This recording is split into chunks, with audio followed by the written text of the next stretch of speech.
Il était une fois, dans un quartier animé de Yopougon, deux adolescentes qui se croisaient chaque matin sans savoir que leur destin était déjà lié.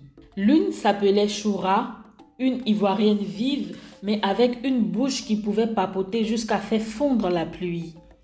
Et l'autre s'appelait Bibi, une béninoise calme, souriante, mais avec un sens de l'humour capable de réveiller un village endormi depuis 1825. Elles se rencontrèrent en seconde dans un lycée de jeunes filles où la discipline était plus solide qu'un plat de gari mal mélangé. Par une coïncidence incroyable, elles habitaient aussi le même quartier. Le courant est passé entre elles comme si quelqu'un avait branché deux fils électriques directement dans leur cœur. Le matin, elles prenaient le bus scolaire ensemble.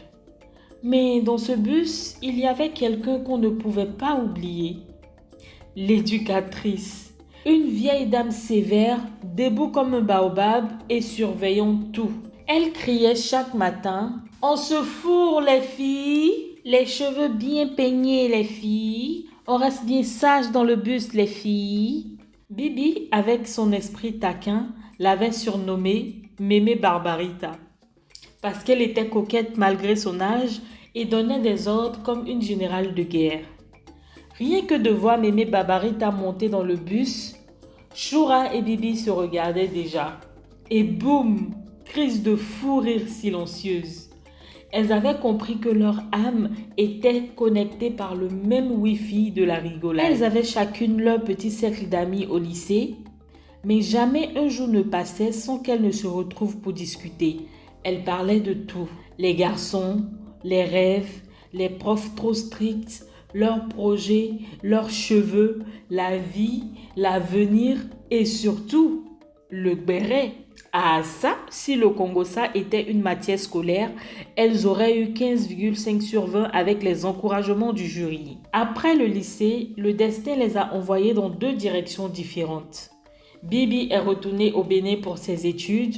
Choura, elle, continuait son chemin en Côte d'Ivoire. La distance aurait pu affaiblir leur lien, mais non, parce qu'une amitié comme la leur, ça n'a pas peur des kilomètres. Elles continuaient d'échanger, de rire, de se raconter leurs histoires d'amour, leurs rêves, leurs peines et leurs projets. Puis un jour, boum, nouvelle mise à jour du destin. Bibi part au Canada, Choura atterrit en France. Le décalage horaire n'était pas un obstacle. Quand l'une envoyait un message le matin, l'autre répondait la nuit. Quand elle disparaissait pendant 2 semaines sans se parler, il suffisait d'un seul « Ma chérie Yagbere oh » pour que la flamme reprenne comme un feu de bois sec. Avec le temps, Choura a compris quelque chose d'important sur son amie Bibi. Elle n'était pas une amie ordinaire, non. Bibi était une bénédiction. Une amie qui soutient dans les bons comme dans les mauvais moments. Une amie qui conseille sans juger. Une amie qui te calme quand tu veux exploser. Une amie qui t'aime sans jalousie, sans comparaison, sans masque.